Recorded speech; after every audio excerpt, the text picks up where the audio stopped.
Hello, good morning students. How are you? Previous lecture में हमने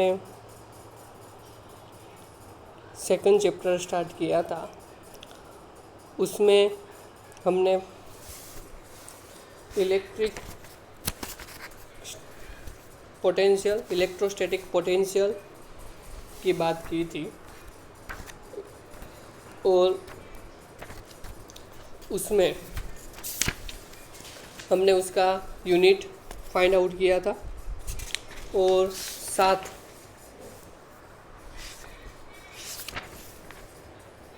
potential due two point charge बात की थी। उसमें हमने इलेक्ट्रिक फील्ड और इलेक्ट्रोस्टैटिक पोटेंशियल का रिलेशन यानी कि ग्राफ ड्रॉ किया था, जो आपको मैंने स्क्रीन पर दिखाया था, तभी आपने देखा होगा। इलेक्ट्रिक फील्ड है उसका फॉर्मूला क्या रहेगा, KQ/R², और इलेक्ट्रिक पोटेंशियल का फॉर्मूला कौन सा रहता है, KQ/R। एग्जाम्पल नंबर 2.1 भी किया था हमने, और उसके बाद potential due to electric dipole की भी बात की थी, और next theory potential due to system charge की भी बात की थी। एग्जाम्पल नंबर 2.2 भी किया था हमने।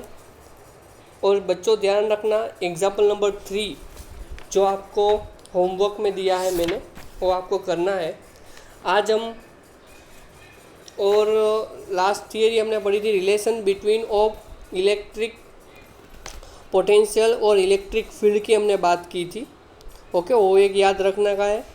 और देखो यहाँ पर आपकी जो स्क्रीन है उसमें सब कुछ दिया ही है। देखो यहाँ पर फॉर्मूला यूज़ बाय एग्जांपल के लिए relation between electric field and potential is equal to dV/-dV/dr। X axis के भी बात करूँगा, वाई एक्सिस की और जेड एक्सिस की बात की हुई है। जैसे electric field between two parallel conductor की बात करेंगे तो E is equal to V/D हो जाएगा। Okay, electric potential is in a region of determined from the electric field by using the relation V -integration to R into dr। Unit कौन सा use करें, newton per coulomb, otherwise volt per metre, and V in volt and R in metre. Okay, यहाँ पर मैंने दिया हुआ है। देखो आज हम नेक्स्ट थियरी पढ़ने जा रहे हैं जिसका नाम है इलेक्ट्रिक पोटेंशियल एनर्जी। देखो यहाँ पर क्वेश्चन के रिगार्डिंग मैं बढ़ा रहा हूँ, मैंने लास्ट लेक्चर में बोला था इसके regarding. What is the mean by the electric potential energy of a system. देखो एग्जाम में ऐसे ही पूछेंगे, इलेक्ट्रिक पोटेंशियल है charge, what is the mean by electric potential energy of a charge system. Electric, अभी मैं आंसर देखो मैं करवा रहा हूँ। Electric potential energy process by a system of charge virtue of their position when two like charge like a infinite distance apart। देखो potential energy है ना, पोटेंशियल एनर्जी वो हमको दो पॉइंट में ही मिलेगा। एक सिंगल पॉइंट के लिए हम पोटेंशियल एनर्जी फाइंड आउट नहीं कर सकते हैं। इलेक्ट्रिक पोटेंशियल एनर्जी की बात करूँगा तो ही।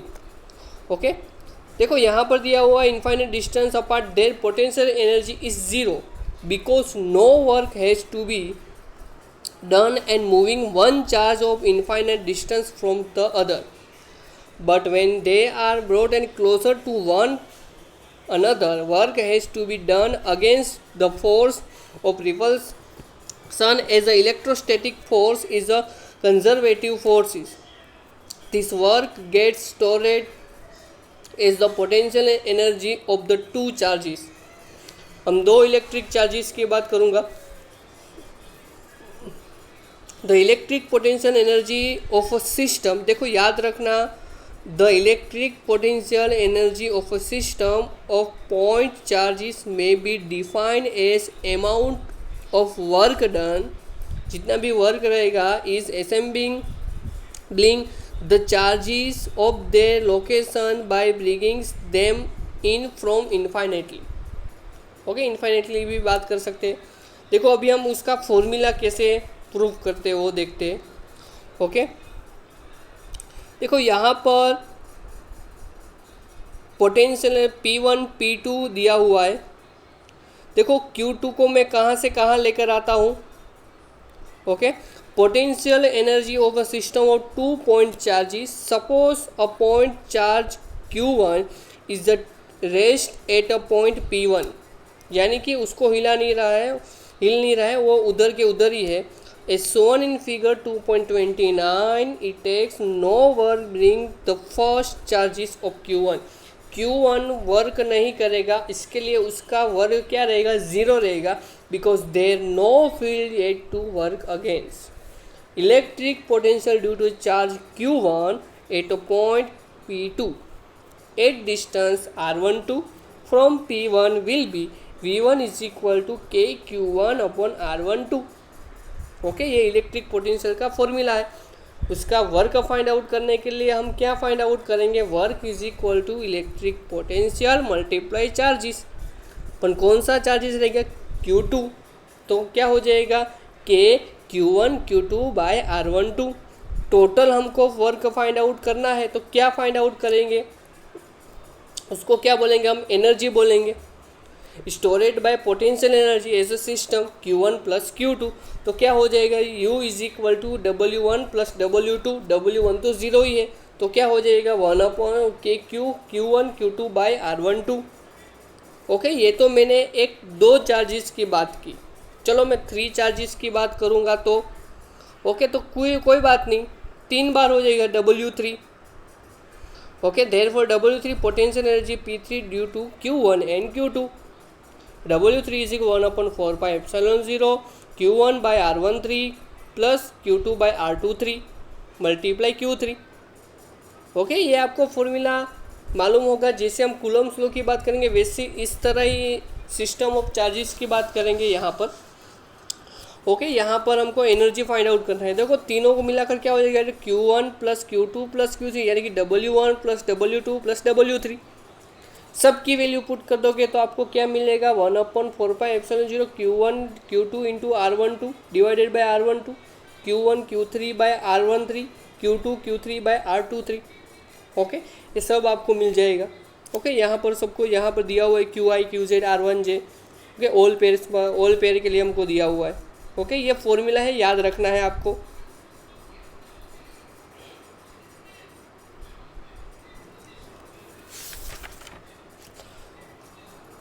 नेक्स्ट टॉपिक हम पढ़ रहे हैं जिसका नाम है potential energy of a dipole in a uniform electric field. देखो यहाँ पर दिया हुआ है पोटेंशियल एनर्जी फाइंड आउट करना है यूनिफॉर्म इलेक्ट्रिक फील्ड में। ओके, यानी कि इलेक्ट्रिक फील्ड कैसा होना चाहिए, यूनिफॉर्म होना चाहिए। ओके, देखो यहाँ पर दिया हुआ है हमारे पास, आपको मालूम होगा Q1, यहाँ पर इलेक्ट्रिक फील्ड यूनिफॉर्म है, minus Q1 plus Q1 dipole दिया हुआ है। ओके, उसके रिगार्डिंग टॉर्क लगता था। ओके, P क्रॉस E, देखो याद करो आप, P साइन थीटा हो जाएगा, मालूम है ना आपको। ओके, तो उसका हमको पहले पोटेंशियल एनर्जी फाइंड आउट करने के लिए वर्क, देखो पहले if the dipole rotated through a small angle d theta against the torque acting on it, then a small work done is dW is equal to torque d theta हो जाएगा। Torque का value हमारे पास है PE sine theta into d theta. मेरे को एक small part का मिल गया, मेरे को पूरा पार्ट का मेरे को फाइंड आउट करना है, तो मैं क्या करूँगा, स्मॉल पार्ट का मैं इंटीग्रेशन कर दूंगा। तो इंटीग्रेशन कहाँ से कहाँ तक, Q1 से लेकर Q2 तक, तो क्या हो जाएगा PE साइन थीटा। P तो कांस्टेंट है, साइन थीटा का इंटीग्रेशन क्या हो जाएगा, माइनस कोस थीटा। उसकी वैल्यू पुट कर दोगे तो आपको क्या मिलेगा, cos theta 1 minus cos theta 2, upper limit minus lower limit, तो U is equal to PE cos theta 1 minus cos theta 2। Suppose यहाँ पर दिया हुआ है कि if the initial the dipole is oriented perpendicular to direction field theta 1 is equal to 90 degree and then the theta 2 is equal to theta में ले लेता हूँ, तो क्या हो जाएगा, U is equal to P cos 90 यानी कि क्या हो जाएगा, कोस 90 यानी कि 0, तो 0 minus cos theta is equal to minus cos theta, तो क्या हो जाएगा minus P cos theta. Cos theta को मैं रिमूव कर देता हूँ तो डॉट प्रोडक्ट में लिख सकता हूँ, तो क्या हो जाएगा माइनस P डॉट E हो जाएगा। ओके, P डॉट E याद रखना है। यहाँ पर theta is equal to suppose मैं 0 ले लेता हूँ तो मेरे को मैक्सिमम मेरे को मिलेगा सॉरी मिनिमम मिलेगा, potential energy over dipole is minimum मिलेगा मेरे को, और theta is equal to 90 degree में फाइंड आउट करूँगा तो मेरे को क्या हो जाएगा, उसकी पोटेंशियल एनर्जी क्या हो जाएगा, ज़ीरो हो जाएगी। और 180 डिग्री कर देता हूँ मैं तो माइनस माइनस प्लस हो जाएगा, यानी कि प्लस पीई हो सकता है। एग्जाम्पल के लिए बात करेंगे, एग्जाम्पल में यही सब फॉर्मूला यूज़ करने के लिए यहाँ पर आपकी स्क्रीन ऊपर दिया हुआ है, सब लिख लेना, अदरवाइज़ याद कर लेना, और सभी इम्पोर्टेंट है, उसका यूज़ करेंगे हम आगे जाकर। देखो हमारे पास एक एग्जाम्पल दिया हुआ है, वो आपकी टेक्स्ट बुक में ही दिया हुआ है। Example number 5, okay, example number 5 दिया हुआ है। पहले हमको क्या फाइंड आउट करना है, चार्जेस दिया हुआ है हमारे पास, ओके। तो 1/4πε0 Q1 Q2 बाय R, सबकी वैल्यू पुट कर दोगे आपको आंसर मिल जाएगा, ओके। देखो यहाँ पर R 18 सेंटीमीटर लिया हुआ है, 18 सेंटीमीटर क्यों लिया हुआ आपको मालूम होना चाहिए। देखो यहाँ पर -9 सेंटीमीटर प्लस 9 सेंटीमीटर की बात करूँगा, यानी कि 9 + 9 18 हो जाएगा, इसलिए 18 सेंटीमीटर, ओके। R1 2 और से बात करते हैं वैसे ही। तो W work done find out करना है, how much work is separated two charges U2 - U1, U2 क्या है 0, 0 - U यानी कि कितना हो जाएगा, minus minus plus 0.7 joule. Energy की बात करेंगे तो क्या हो जाएगा, QV R1 Q2 QV R2, सबकी वैल्यू पुट कर दोगे आपको आंसर मिल जाएगा 49.3 जूल, ओके, 49.3 जूल। देखो यहाँ पर कौन सा फॉर्मूला यूज़ किया हुआ है वो आपको पता चलना चाहिए। यहाँ पर मैंने relation between of electric field और इलेक्ट्रिक पोटेंशियल की बात की हुई है, उसके रिगार्डिंग की भी मैंने फॉर्मूला यूज़ किया हुआ है। ऐसा कंफ्यूजन मत करो आप, ओके, कंफ्यूजन मत हो, ऐसे जैसे मैंने इसलिए सब कुछ दिया हुआ ये यहाँ पर आपको पता चलना चाहिए। QV R1 क्या है, QV R2 क्या है, वर्क डन है, इसलिए बोल रहा हूँ, सबकी वैल्यू पुट करोगे आपको आंसर मिल जाएगा। हमारे पास दूसरा एग्जाम्पल भी है, एग्जाम्पल नंबर 4, उसमें आपको एनर्जी फाइंड आउट करना है, okay, work done find out करना है। तो क्या फाइंड आउट करें, ABCD, यहाँ पर ए और सी के जो पॉइंट है उसके बाजू जो चार्जेस है वो +Q है, बी और डी के बाजू में है वो -Q है। पहले मैं ABCD AD फाइंड आउट कर लेता हूँ, क्या मिल जाएगा मेरे को, डायगोनल हमारे पास कितना रहेगा, AC / BD क्या हो जाएगा, √2D हो जाएगा। यहाँ पर स्क्वेयर ही है, सबकी वैल्यू पुट कर दो आप। कौन सा फॉर्मूला यूज़ करेंगे, हमने एनर्जी का फाइंड आउट फॉर्मूला यूज़ करता है वो 1/4πε0 अथवा KQ1 Q2 bye R, okay. यहाँ पर चार्ज तो इक्वली है, KQ² तो क्या हो जाएगा 4KQ² bye 4π, otherwise KQ² - KQ² 4 - √2 हो जाएगा। दूसरा फाइंड आउट क्या करना है, extra work needed to bring charges of Q0 to centre E, यानी कि कितना हो जाएगा, W0 Q0 minus electrostatics potential at E due to the charge of 4 charges की बात करता हूँ। तो यहाँ पर सबकी Q0 तो हमारे पास है ही नहीं। दूसरा फॉर्मूला कौन सा रह गया, इलेक्ट्रिक पोटेंशियल E, तो क्या KQ बाय R के रिगार्डिंग हम क्या लिख सकते हैं, D/√2, क्या लिखेंगे, D/√2, ओके। सबकी वैल्यू पुट करो, सबको कैलकुलेशन करेंगे, 1 + 1 - 1 + 1 - सब कट हो जाएगा, क्या हो जाएगा 0 आंसर हो जाएगा, 0 × Q0 यानी कि 0, ओके। ये आपको समझ कर आप करना, आपको आ जाएगा धीरे धीरे, ओके। दूसरी हम नेक्स्ट सीरीज स्टार्ट करने जा रहे हैं जिसका नाम है कंडक्टर और इंसुलेटर। कंडक्टर और इंसुलेटर हमने फर्स्ट चैप्टर में हमने पढ़ाई था, ओके। यहाँ पर देखो, what are the conductor and insulator, why insulator called by dielectric and conductor is non electrics, okay. देखो यहाँ पर conductor and insulator on the basis on their behaviour external electric field, most of the materials can be broadly classified two categories. Conductor, conductors. These are the substances which allow large scale physical movement of electric charges through them when external electric field is applied. For example, silver, copper, aluminum, graphite, human body, acid and alkalis, etc. यानी कि easily physical movement electric charge की हो सकती है, उसमें हम electric field, external electric field apply करेंगे, जैसे कि सिल्वर, जैसे इजीली करंट पास हो सकता है। मैं आपकी वो तो आपको कंडक्टर और इंसुलेटर आपको 7th स्टैंडर्ड में से पढ़ के आए हो आप। इंसुलेटर की बात करें, this are the substance which do not allow the physical movement of dielectric charges, यानी कि चार्जेस इसमें मूव ही नहीं हो रहा है, तो external electric field is applied. For example diamond, glass, wood, mica, wax, distilled water etcetera. देखो यहाँ पर the rubber insulator were able to retain charges of place on them, so they are called by dielectric. देखो rubber insulator were able to retain charges, okay, इसलिए वो क्या बोलेंगे, rubber conductor बोलेंगे, okay, यानी कि डाइलेक्ट्रिक बोलेंगे, डाइलेक्ट्रिक दोनों में आता है। The rubber conductor metal could not return charges place on their immediately away from the charges, we are not non electric, okay, इसको नॉन इलेक्ट्रिक बोलेंगे। अभी बोलेंगे बिहेवियर, अभी एक नेक्स्ट ईयर स्टार्ट करने जा रहे हैं, ये तो खाली ऐसे ही था। Behaviour of conductor in electrostatic field,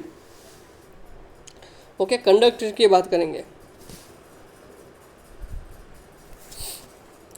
देखो क्या दिया हुआ है, state the prove and various electrostatic properties on the by conductor place electrostatics field. Electrostatics की हम प्रॉपर्टीज देखेंगे। First, net electrostatics field is zero in the entire of a conductor. देखो यहाँ पर कंडक्टर की बात, एक फिगर दिया हुआ है, तो इनसाइड अंदर की बात करेंगे, electric field inside a conductor is zero, यानी कि कंडक्टर के अंदर की बात करें तो क्या हो जाएगा, जीरो हो जाएगा। As shown in figure 2.40, when a conductor is place electric field E external, its free electron begins to move in the opposite direction of E external. Negative charges induce the left and positive charges are right, and the conductor then processes continuously. Electric field set up by the induced charges become equal to opposite charges. Electric field यानी कि उसका electric field क्या रहेगा, zero रहेगा। देखो यहाँ से plus से लेकर माइनस तक जा रहा है, अंदर में क्या है, उल्टा है। अंदर की बात करेंगे तो प्लस से लेकर माइनस तक है, तो इधर इलेक्ट्रिक फील्ड कौन सा रहेगा, ज़ीरो रहेगा, ओके। एक्सटर्नल जो यहाँ पर एक्सटर्नल माइनस इनिशियल की बात करें, inside the conductor will be zero.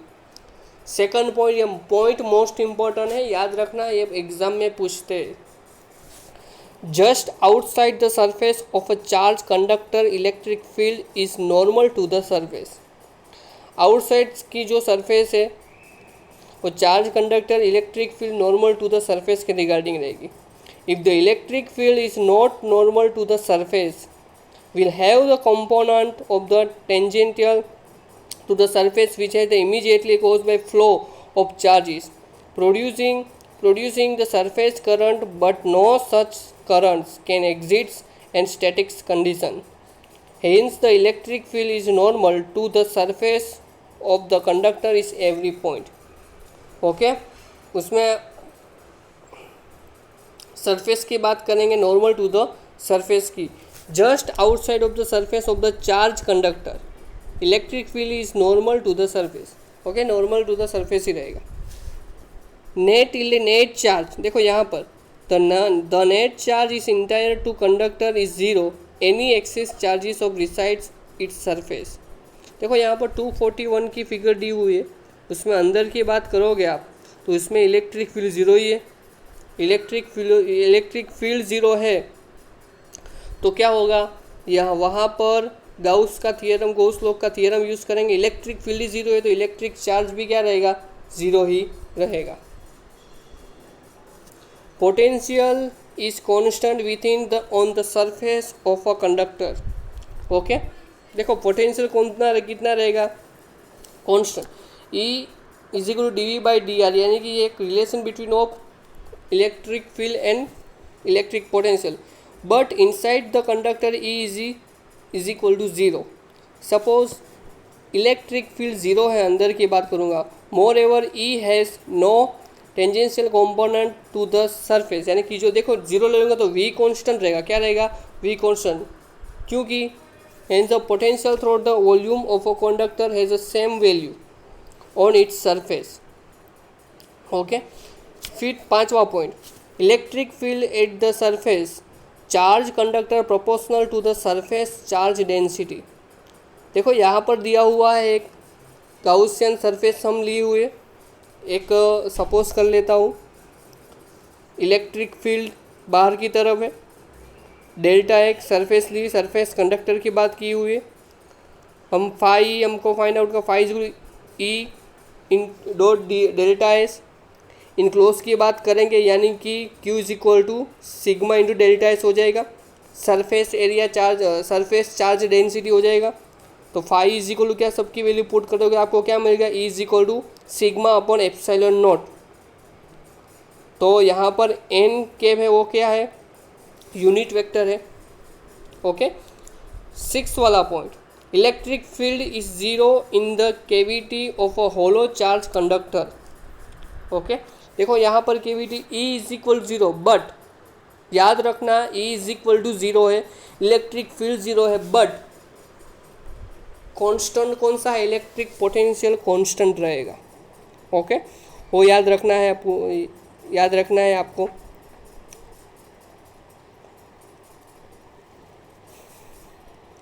Next चीज हम पढ़ेंगे electrostatic shielding.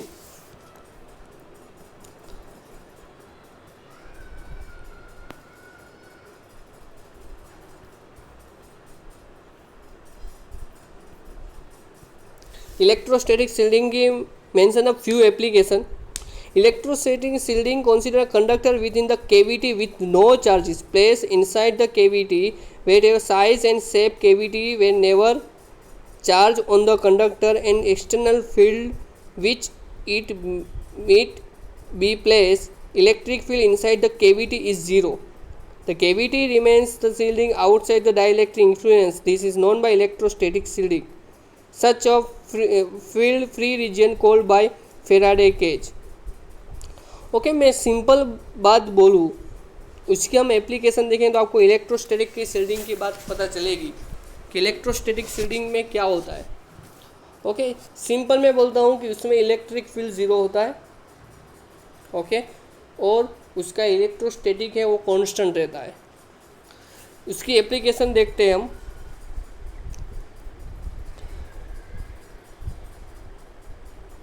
In a thunderstorm of the AQM lighting its safest to inside a car rather than near a tree or open ground.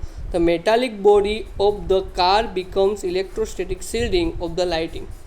यही first वाला exam हमें day to day life में use मतलब हमने देखा होगा, उसी तरह है, आपको समझ में आ जाए।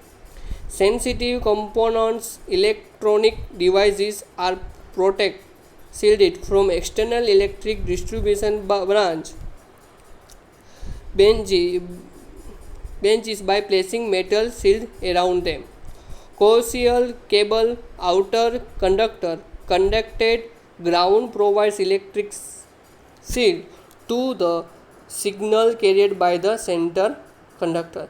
ओके, आपको इलेक्ट्रोस्टैटिक शील्डिंग का मैं इस लेक्चर के बाद में, इसके बाद में जो वीडियो है उसमें ज़्यादा से ज़्यादा आपको समझने की बात करूँगा, उसमें आपको एक वीडियो भी अपलोड करूँगा। ओके, कि जैसे आपको इजीली समझ में आ जाए।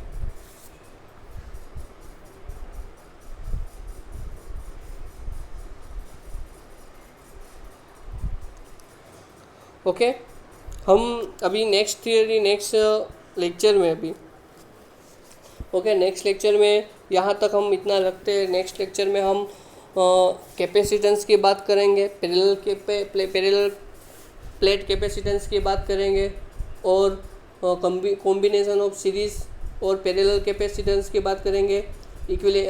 फाइनली टोटल कितना होता है कैपेसिटेंस वो आपको फाइंड आउट करेंगे। बाद में हमको दो थ्योरी वान डेर वाल्स और डाइलेक्ट्रिक और पोलराइजेशन की हम बात करेंगे। Okay, thank you very much.